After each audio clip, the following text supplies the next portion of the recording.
between our two countries.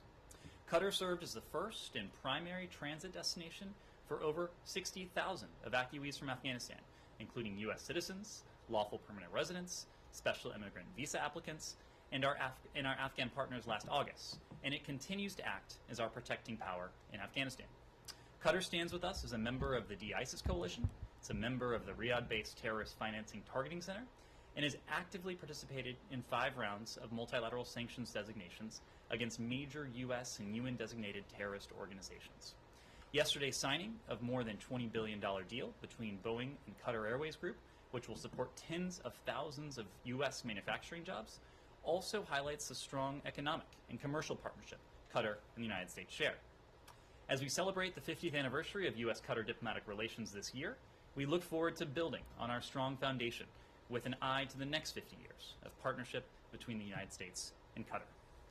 With that, happy to take your questions on this or anything else. I think it won't surprise you that I would like to move to Ukraine. Okay. Although if someone does have a question about Qatar and major non-NATO allies status, I'm happy to defer. But if not, Ukraine. So recognizing that a lot has been said today about Ukraine by President Putin, by Foreign Minister Lavrov, by Secretary Blinken on Twitter, by senior U.S. officials, is there anything new that you can report to us in terms of the diplomacy and what that will look like going forward? You will have seen that Putin said that he was open to continued talks, but there doesn't seem to be any kind of, at least not yet, there doesn't seem to be any kind of definite timetable for that. So Matt, as you know, we issued a written readout of the Secretary's call with Foreign Minister Lavrov earlier today. I won't go through that as everyone has it now, but I'll make a couple other broad points. The Secretary made clear to Foreign Minister Lavrov, as he has before, that we are prepared to engage in serious diplomacy with the Russian Federation on a reciprocal basis. He also made clear that the non-paper we sent over, our response to the so-called treaties that the Russian Federation published the other week, contain a wide range of serious substantive proposals. And we believe, when you think about the Venn diagram between our security concerns, the collective security concerns of the United States and the transatlantic community, and then the stated security concerns of the Russian Federation, we believe that there is an intersection there where we can address those mutual concerns on a reciprocal basis. Those, of course, include our concerns, the concerns of our allies and partners, but also the stated security concerns of the Russians. Now, that will require intensive, substantive, serious, sustained diplomacy if we are to get there. We are prepared for that. The Secretary also made the point that this diplomacy, if it is to bear fruit, will need to take place in a context of de-escalation. That is something, of course, that we have yet to see. We heard from Foreign Minister Lavrov this morning, and I will primarily leave it to the Russians to characterize their response, but that we heard again that they are working on a formal response to the U.S. non-paper that was sent over the other day. That draft will go to President Putin, as we have known and expected all along. And when President Putin has a chance to review it and approve it, it will be coming to the United States. We understand that once that takes place, the Russians, too, are willing to engage in continued dialogue. As to what form, as to the timing, that will depend on the receipt of the Russian response to our response. So you keep talking about this Venn diagram and the overlapping areas, but the thing is that President Putin said today that you guys have ignored their main requests, and that's not exactly true. You guys haven't ignored them. You've just flat out rejected them and told them that they're non-starters and you're not going to. So you're well aware of what they are. and you're not ignoring them, you're just saying, no, we're not going to go there. So I'm just wondering if, given that, if you think that there is still an opportunity to resolve this without getting into what the Russians' main concerns are. We heard from President Putin a variety of things. I will leave it to the criminologists out there, budding, professional, amateur, otherwise, to read the tea leaves and try to interpret the significance of those remarks. For our part, we don't necessarily need to do that because we know that a formal response from the Russian Federation is forthcoming. We heard that again today from Foreign Minister Lavrov. So we have been clear and consistent since we started this process that there are areas where we believe there is maneuverability, that there is room to engage in substantive discussions together with our allies and partners with the Russian Federation on areas where, frankly, we have security concerns. The Russians will put their concerns on the table, and again, in full coordination with our allies and partners, we'll see if there is room to address those concerns. We believe there is. Now, to your question, the response that we provided to the Russian Federation the other day, it did address the points that have been raised by the Russian Federation. That doesn't necessarily mean that the Russians will agree with the way in which they were addressed. And I think, as you've heard us say all along, it will not come as a surprise to you that there are some areas where we think diplomacy can lead to progress, can redound positively on the security interests of the United States, of the transatlantic community, but also potentially Russia, while other areas are non-starters. And those areas that we've said all along are non-starters. The idea that a country, any other country, can impinge on the security arrangements, the alliances, the partnerships of another country, the inviolability of international borders, sovereignty, territorial integrity.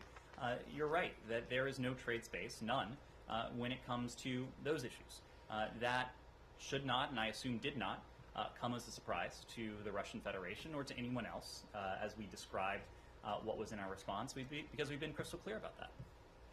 Francesca.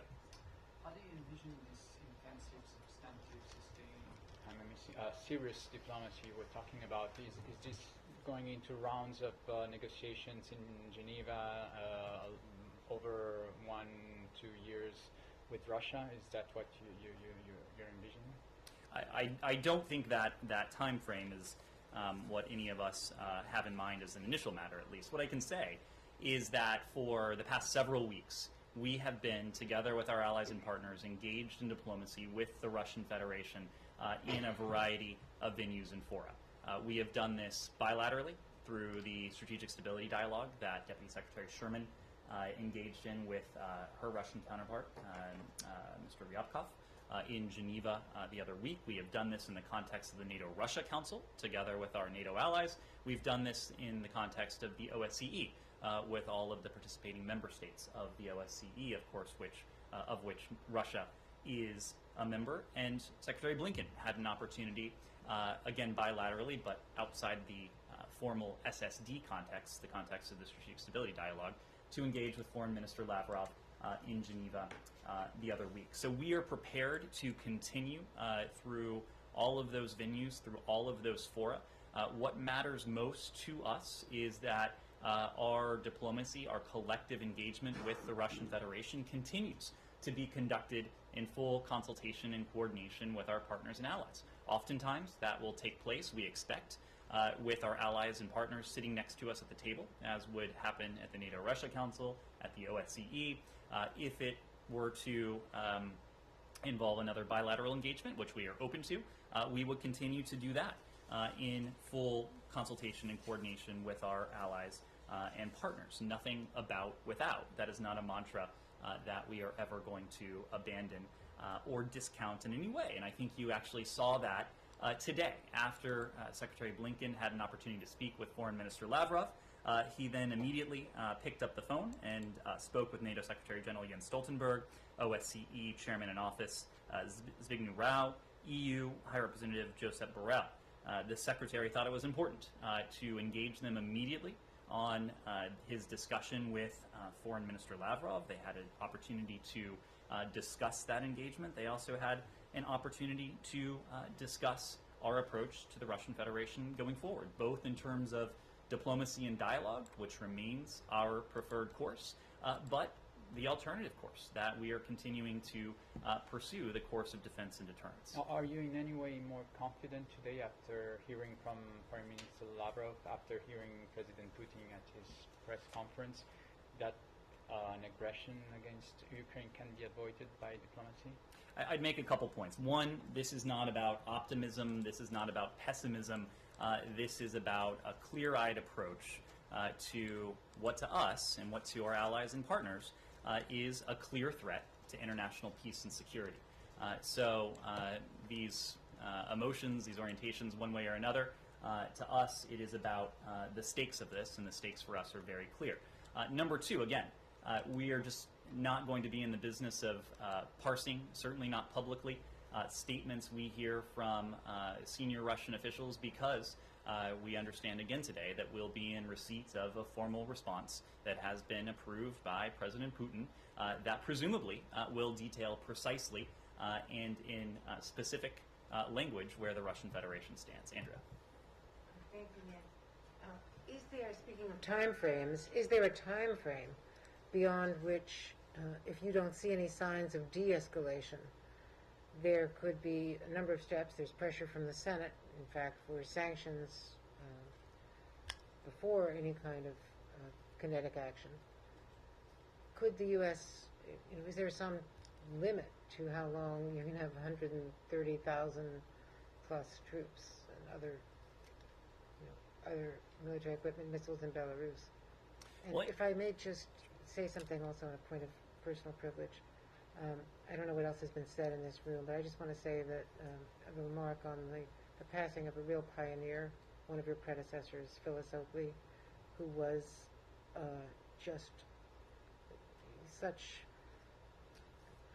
an inspiration to women in this building and to the reporters who cover this building, because of the written and, most importantly, the unwritten rules of gender discrimination in the Foreign Service. And she really persevered and broke through, so she was a great standard bearer. Among other titles, she was an Assistant Secretary of State. She was also a Deputy Spokesperson and spent some time speaking to your predecessors as well. So she is someone who has really left her mark on this institution. You saw that the department issued condolences to her family, and to her loved ones, and noted the legacy she leaves behind, a legacy that was integral to doing what was long overdue, ensuring that women were fully engaged, able to be fully engaged in this work, and that married women had the same rights as their male counterparts. So we do know her passing, and appreciate you raising that. In terms of the time frame, our goal here is to forestall, is to prevent, is to deter a further Russian invasion of Ukraine. So only the Russian Federation can determine how long this goes on for. We are ready either way. We are ready if the Russians are willing to continue down the path of diplomacy and dialogue in good faith, again, knowing that this is a process that, if it is to be effective, has to take place in the context of de-escalation. We are equally ready, however, if the Russians determine that they are set on the path of further and renewed aggression. This is a path that we've been walking simultaneously as we have an outstretched hand for diplomacy and dialogue. This is a path we've been walking simultaneously with our partners and allies. We've spent some time in recent days speaking to the long track record we have when it comes to this deepening sense of concern that has developed over almost 3 months now It was in November, early November, if I recall, where we first started talking about this publicly. We have started to engage allies and partners late last year as the intelligence and information emerged of the Russian military buildup along the Ukrainian border, as our own concerns grew based on information that was then private and has since been made public. So this is something we have been at for some time, but again, our goal is to forestall, to deter, to do everything we can to see to it that there is not renewed Russian aggression against Ukraine. But again, our charge is to be prepared with whatever course Vladimir Putin decides. Yeah, please. What was the main achievement during this? Well, it was an opportunity. First, this was a moment that was agreed to by the two individuals in Geneva, coming out of the Secretary's meeting with Foreign Minister Lavrov in Geneva last month now. It was agreed that the two would have a follow-on conversation in the coming days. It was shortly after that engagement in Geneva where we submitted what we call our non-paper, the written response to the so-called Russian treaties. And that was done. The Russian Federation has now had that document for some time. We understand that they're studying it. We understand that Vladimir Putin has had an opportunity to, at least an opportunity to see it. And we know now that he will have an opportunity to approve the response that comes back from the Russian Federation. So the point was at least twofold.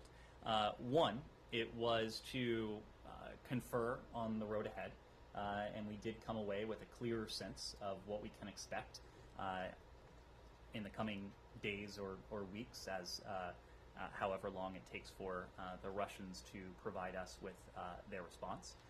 We know from there that the Russians appear amenable to continue to engage in dialogue. As we've said, we far prefer that course, even as we know it needs to take place if it is to be successful in the context of de-escalation. But it was also an opportunity for the Secretary to reiterate the messages that the Russians have heard for some time now. That even as we far prefer the course of diplomacy and dialogue, we are continuing to prepare down the course of defense and deterrence. And so we had an opportunity again today to reinforce the idea of the high costs, the substantial costs, the sudden costs that would befall the Russian Federation if this aggression were to go forward. Sorry. Now that Secretary Blinken and Foreign Minister Lavrov has now spoken twice, they've exchanged papers. Now you said the response will go through Putin, and then afterwards Blinken and Lavrov will speak again. I wonder, is it then time, because there doesn't seem to be anything changing in terms of both sides' position, is it then time for the two presidents to speak again after that response has come? Does it need to escalate to that level? It really depends on where we are. You've heard repeatedly from President Biden, I believe most recently during his press conference last month now, that he and we remain open and amenable to another leader-level engagement between President Biden and President Putin. They've had an opportunity to speak on the phone. They have seen each other on the screen within recent weeks. If we believe we're at a moment where another leader-level engagement has the potential to move the ball forward when it comes to this diplomacy, that is certainly something we're open to and amenable to. But it will just depend on where we are after this next step then. I hate to say, but it sounds very much like Groundhog Day. I mean, we've been here for a month. You say the same thing. Russia says the same thing. Can you point to any one thing that suggests Russia is open to real dialogue? Anything practical that suggests they really want to change their action? Ben, that's not incumbent on us. That's incumbent on Moscow. So you've seen nothing? Well, it is true, as you have heard from us. We have not seen concrete, tangible signs of de-escalation. That is what we have continued to convey that we need to see if this dialogue, if this diplomacy is going to bear fruit. But to your question, we are not waiting on signs of de-escalation. We are not sitting on our hands calling for de-escalation, and we are moving forward as quickly and resolutely as we can to proceed down this path of defense and deterrence. Again, this is about defensive steps that we are taking as an alliance, as a NATO alliance, defensive steps that we are taking to shore up the defenses of our partner Ukraine, steps that we are taking to deter a Russian invasion or renewed Russian aggression against Ukraine. Some of that is consistent with the defensive steps that we've taken. Some of that lies in the fact that we've been very clear, not only the United States, but our European allies and others, about the massive costs, economic, financial, and otherwise, that would befall the Russian Federation if an invasion, renewed aggression, were to go forward. You've already seen manifestations of those costs even in advance of the imposition of any new sanctions or authorities on the Russian Federation. We've talked about this before, but the Russian stock market has declined significantly. The value of the ruble has declined significantly. Market participants are growing increasingly pessimistic about the implications of the sanctions and the economic measures that we've talked about were they to go forward. So that, I think, is just a preview of what would transpire were these measures to be fully put into place. So, to recap, that is a question that is best addressed to Moscow. It's incumbent on Moscow to de-escalate. We are not waiting for de-escalation. We are open and prepared to engage, continue to engage in diplomacy, but we are also moving ahead swiftly down the path of defense and deterrence. And just, there was some confusion about the letter that was received yesterday. A few senior administration officials appeared to say that was the letter from Russia they were expecting. It was reported, and does that suggest that you don't know what's coming in that letter? That well could have been the letter when you first saw it? Why the confusion? No, there was never an intention to suggest that was the formal response from the Russian Federation. What one of your colleagues reported and what you heard from senior State Department officials yesterday is that we received a follow-up from the Russian Federation. I will leave it to Foreign Minister Lavrov and the Russians to characterize what exactly they intended by that, but Foreign Minister Lavrov spoke to this missive publicly over the weekend, and we understand again today that we'll be receiving a formal response from the Russian Federation once it has been approved by President Putin. Yes? Ben's first question, since tomorrow literally is Groundhog Day, you should expect the same question again. I may have a similar answer. Yes. And in which case it would just it would be in keeping prove the prophecy true. Yes, please. TV and Discovery from Yes. Poland. Yes.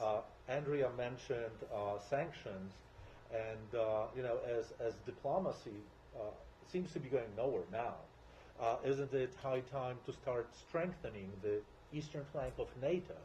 And you mentioned Polish Foreign Minister Zbigniew Rau a moment ago. He is coming here tomorrow, and he will be talking about that. And he's also meeting with Secretary Blinken later this week. So could you preview those talks with the Secretary, between the Minister and the Secretary? So to your first question, isn't it time to strengthen the eastern flank of NATO? The answer is unambiguously yes. We have been talking about that for weeks now. And in fact, we have taken concrete steps, some of which have been announced by the Department of Defense, to place thousands of troops, U.S. service members, at a heightened state of readiness should they be called into service by the North Atlantic Council. We have worked concertedly with our NATO allies, including our allies on the eastern flank, to work with them to prepare for the eventuality, possibility, of further Russian aggression. We will continue to take steps to reassure, to reinforce defensive steps NATO's eastern flank, because we agree it is important. When it comes to the Polish foreign minister, as you noted, as I noted earlier, the Secretary had an opportunity to speak both with him, with the EU High Representative Josep Borrell, and the NATO Secretary General today. We will continue to engage with our Polish allies, both in the context of the OSCE, and the engagement today was in the foreign minister's role as the chairman in office of the OSCE, but also as a valued and important NATO ally. I don't want to get ahead of those discussions, but this gets back to your question. We will continue to show our support in many different forms for our NATO allies, those on the eastern flank, our NATO allies throughout the continent. Now, what you said was putting those troops on heightened alert. What about sending troops now to the eastern flank before any aggression that Russia may perpetrate? Well, I don't want to speak for the Department of Defense. I don't want to speak for the White House, but I will tell you that we are taking and are considering a number of steps that will reinforce the message of defense and deterrence. Some of that is with regard to the unprecedented levels of defensive security assistance that we provided to our Ukrainian partners. Some of that is in the authorization, the expedited authorization that we provided to our NATO allies, including our Baltic allies, to provide U.S. origin equipment to Ukraine. But again, we are taking steps in the vein of defense and deterrence, working closely with our allies on the eastern flank to reassure and to reinforce their own defenses. Yes. In terms of NATO and U.S.-European unity, do you find that Viktor Orban's visit to Moscow and press conference with Putin is helpful in any way? Well, look, we know that a number of our counterparts around the world have engaged with the Russian Federation, some with Foreign Minister Lavrov, some with President Putin directly. We have consistently said that we support dialogue, we support diplomacy that is conducted as we have in full coordination and consultation with the alliance. That has been the North Star of our engagement with the Russians when our allies are not sitting next to us physically at the table. Nothing about Europe without Europe, nothing about Ukraine without Ukraine. So any dialogue, any diplomacy that is conducted in a similar vein is something that we would support, especially if it's something that has the potential to produce tangible signs of de-escalation. Was it the case for the Hungarian Prime Minister? I will leave it to our Hungarian allies to characterize their engagement with the Russian Federation. Courtney. Thanks. Just another follow-up on Andrea's question earlier. I mean, about the deadline for de-escalation, rather. I mean, you've referred to economic and other penalties in the event of further and renewed aggression. But does that mean that the status quo can endure indefinitely as you continue hoping for a diplomatic breakthrough? I don't think anyone wants to see the status quo endure indefinitely. And I say that because this massive Russian buildup along the border with Ukraine, the dispatch of troops into what should be sovereign, independent territory of Belarus, all of this heightens tensions. All of this increases the possibility of, whether by accident, whether by miscalculation, whether by the fabrication of pretext, that this buildup gives way to conflict. That is certainly not something we want to see happen. So no one is happy about the current situation. No one wants to see this buildup remain as it is for any longer than is necessary. That's why we've continued to call for de-escalation and why we have continued to call for tangible signs of de-escalation. Let me move back to Peter. Yeah, I wanted to actually to follow up on that same point. I mean, because all of this seems to put the US in a very kind of reactive position where there's a risk of State Department priorities being set by Vladimir Putin. Is there a point at which this diplomatic process, taking up so much of the Secretary's time, so much of other senior officials' time, and ultimately surely detracting from efforts to pivot to Asia and focus on competition with China, is there a point at which this just needs to end? We're a large country. We're a large department, not to use once more an overused metaphor, but we can walk and chew gum at the same time. In recent days alone, you've seen the president, you've seen the secretary engage with the Emir of Qatar, you're seeing him today with his Cypriot counterpart, you're seeing us engage on any number of challenges and opportunities in the region. So it is not the case that even as we are intently focused on a challenge, even something we might call a crisis like this, that it crowds out our ability to focus on the other challenges, the other opportunities that faces the United States. So there's no time limit? Again, we do not want to see this escalation of tensions last any longer than is necessary. We are calling for immediate de-escalation. That is what we want to see happen. Yes? When were able to achieve an agreement with Qatar regarding providing Europe with gas in case of the crisis? This is something, when we talk about the contingency planning that we do, not necessarily in the vein of defense and deterrence, but in the vein of prudent planning that we've discussed with a number of energy-producing countries around the world. We know that the strength, we know that the severity, we know that the suddenness of the measures that we are prepared to put in place on the Russian Federation could have impacts well beyond Russia, including in terms of energy supplies. And so that's why we have had regular, frequent, substantive conversations with countries around the world on how we might mitigate some of those impacts, and we certainly believe we'll be in a position to do so. Amnesty came out with this report accusing Israel of imposing apartheid on the Palestinians with policies of segregation, dispossession, and exclusion that amount to crimes against humanity. What's the U.S. government's response to that? Do you agree with the conclusions of this report, and do you share those concerns about the situation there in Israel? Well, Simon, you know that as a general matter, we don't offer public comprehensive evaluations of reports by outside groups. We have our own rigorous standards and processes for making determinations on potential human rights abuses, for documenting what we see take place around the world, including on an annual basis in the Human Rights Report. What I will say, however, is that we reject the view that Israel's actions constitute apartheid. The department's own reports have never used such terminology. We are committed to promoting respect for human rights in Israel, in the West Bank and the Gaza Strip. We have an enduring partnership with Israel, and we discuss a wide range of issues with our Israeli counterparts, including those related to human rights. We support the efforts of the Israeli government, of the Palestinian Authority, alongside human rights activists, to ensure accountability for human rights violations and abuses.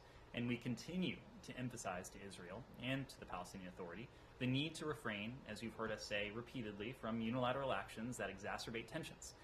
This includes the annexation of territory, settlement activity, demolitions, incitement of violence, and the providing of compensations for individuals imprisoned for acts of terrorism. We take all allegations of human rights abuses seriously. That is true around the world, including allegations of arbitrary detention, and we continue around the world to urge respect for human rights. Do you think it comes from a place of anti-Semitism to make those accusations? That's what Israel's response to Amnesty has been. We have had an opportunity to speak about this with our Israeli counterparts. They have conveyed their objections to the report. As we've noted, we don't offer our own public comprehensive evaluations of reports, but we certainly reject the label that has been attached to this.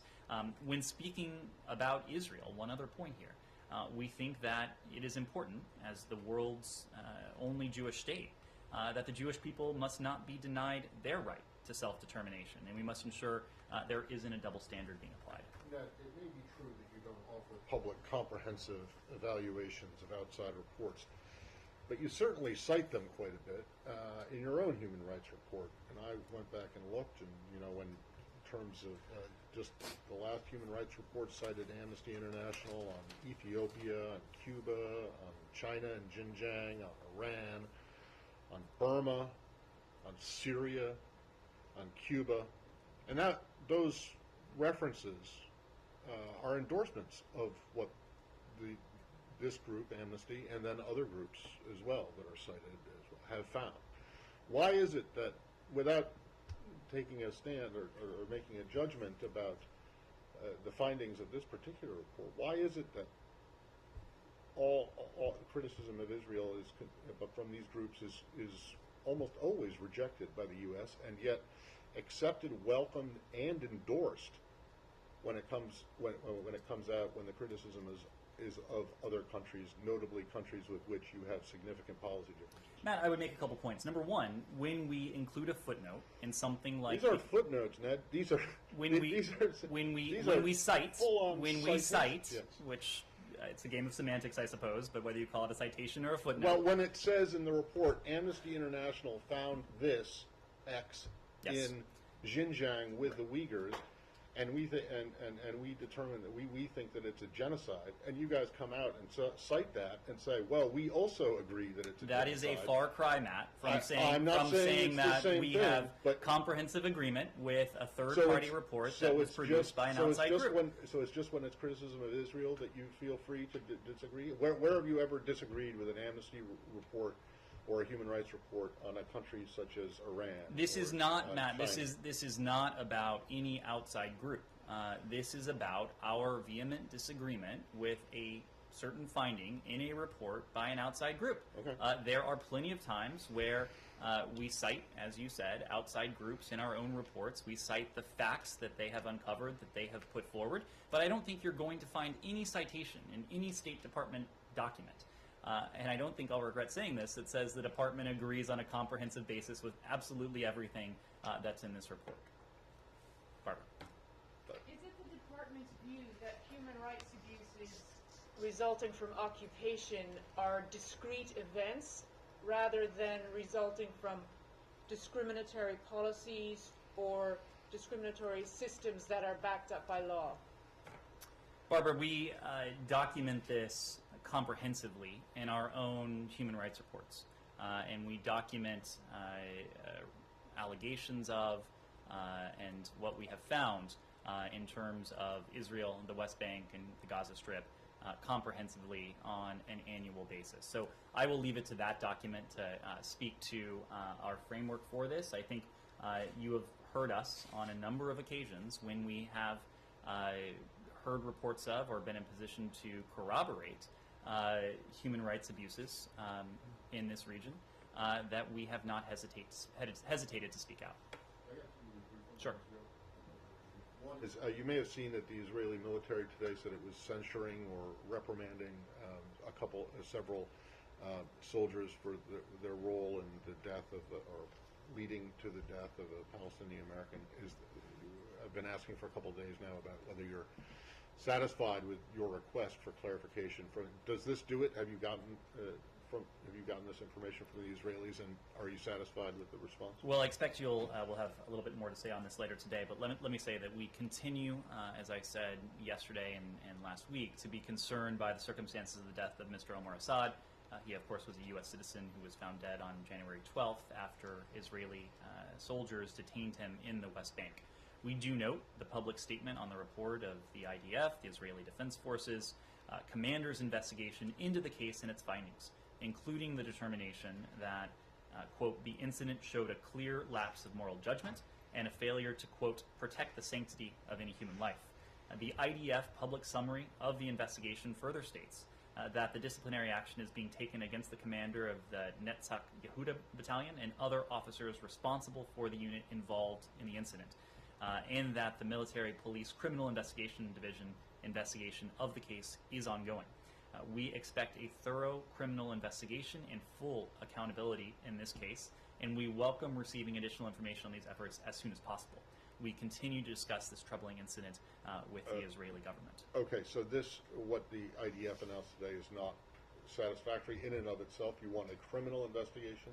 We are continuing to discuss this. These are public statements that have come from the IDF. Again, we know that the investigation itself is ongoing, so it's something I expect we'll continue to discuss with our Israeli counterparts. And then one other one, and this is really brief, and it's kind of minor, but it has attracted some attention, and that is yesterday after his conversation with Foreign Minister Lapid. It was the Secretary's conversation. The Secretary, was it yesterday or maybe it was the day before? It was yesterday. But anyway, he tweeted something and identified Foreign Minister Lapid as alternate Prime Minister, which is something that he's in the tweet, right? Mm-hmm. And he's never called him that before. So I'm just Is there a reason for that? Instead My of calling understanding him- is that that's his formal title.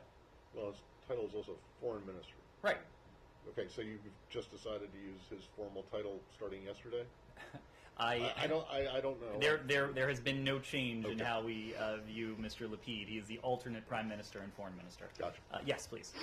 On Cuba, any comment on the recent mass trials of Cubans that participated in the protest for political reform last year? Almost 800 people has been charged, with more than 170 already convicted, some of them facing years of prison. Is there a space for new sanctions? Can we expect like a response from the U.S. government, as you have praised the demonstrators last year? Well, it is true that ever since the protests that began on July 11th of last year, we have seen the Cuban government respond with their trademark brand of repression of their own citizens. We believe, and you've heard from us, that the Cuban people, just like people around the world, have every right to continue to voice their desire for fundamental freedoms, and we condemn the failures of the Cuban government to protect those universal rights and the failure of the Cuban government to meet the most basic needs of the people. Again, rather than focusing on its own provision of services, its own governance, the protection of rights within Cuban society, the Cuban regime has responded with repression. And it was just last month that the so-called Damas de Blanco were imprisoned for doing nothing more than exercising what should be a universal right. We support the rights of Cubans and people everywhere to exercise their freedom of expression and peaceful assembly.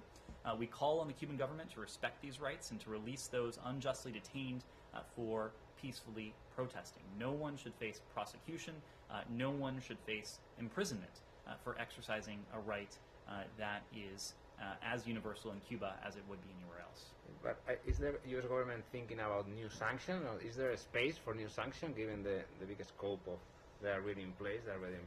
Well, ever since July 11th of last year, we have enacted a series of measures to promote accountability against those individuals and entities within the Cuban government who are responsible for this repression, who are responsible for the violent crackdowns on peaceful protesters last summer and in the ensuing weeks. So we will continue to look to ways to promote accountability and to uphold and protect and promote what should be the universal rights of the Cuban people. Yes, Ben. Yesterday, the New York Times slew the State Department of freedom of information requests that the State Department has not been responding to. These are in relation to Romanian embassy emails sent between 2015 and 2019 that mention a number of international business people, including the President's son, Hunter Biden. Do you have any comment on that? Why is it taking so long to release these emails? I don't have a comment on pending litigation. As you know, Ben, when it comes to FOIA requests, we process these as expeditiously as we can. We are committed to, and we always do, follow the law when it comes to that. But administration, the family members of administration officials should not be able to reach out to the State Department for their own personal business dealings, correct? Ben, I don't know to what you're referring specifically, the but content of these emails suggests that you have heard from Secretary Blinken that this department is committed to exercising and wielding the highest standards of conduct in office. The only thing that undergirds our decisions and decision-making is the national interest. Yes? Two questions. Yesterday at the UN Security Council, India abstained from the vote on whether to pursue the discussion. Russian officials have thanked India for this abstention. Were you disappointed?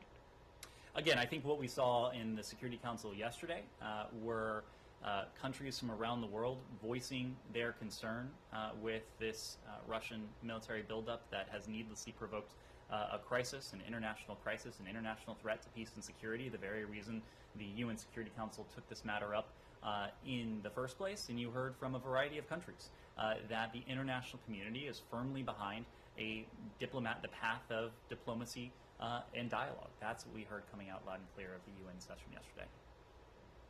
Sure.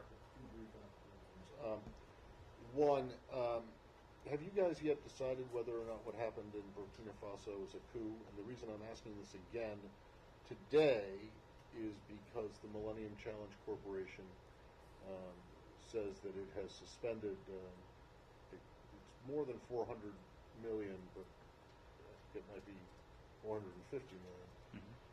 But anyway, they suspended a big chunk of their program to Burkina Faso. So has the State Department made a determination on this? So we are evaluating the impact of what we've seen transpire in Burkina Faso in recent days on our engagement with the country. It's too soon for us to get into specifics in great detail, but we've called for restraint by all actors as we carefully review the events on the ground for potential impact on our assistance. What I can say now is that we have paused most assistance for the government of Burkina Faso as we continue to monitor the situation. Well, can you be a little bit more specific about that? I can't. When you say most, what does that mean? Most means most. It means the majority. I can come up with other synonyms, but no, I'm not looking for a synonym for most. I'm looking for like a number. And what exactly is it? I'm just not in a position to. FMF? I'm not in a position to do that today, but we're continuing to evaluate what's transpired and the appropriate impact on our assistance. So do you have less high standards or stringent standards than the Millennium Challenge Corporation does? We have our own standards, and we have a standard. Well, your standard is set by law, actually, so it's not really your standard; it's Congress's standard, right? It is. You are not incorrect, but yes, it is a standard that we hew to. And so that standard has not yet been met. Matt, it is a standard against which we are evaluating what has transpired. So when we're if we are in a position to offer an evaluation against the standard, we will let you know. And then, do you know? You've seen probably reports about what's happening in Guinea-Bissau. Yes. Do you have anything to say about that? We're monitoring those reports closely. They just began to emerge several hours ago, so we are continuing to watch closely. Yes? What do you make of the huge differences appearing every day between Mali, the government, the junta in Mali, and France and Europe? And do you fear this could be a real blow to the counter-terrorism operations in the region, in the Sahel? Well, as you know, our French allies are indispensable partners in the counterterrorism effort, whether it is in the region or beyond, but certainly in the region. When it comes to what we have seen transpired between the government of Mali and our French allies, I would refer to them for any comment. Thank you all very much.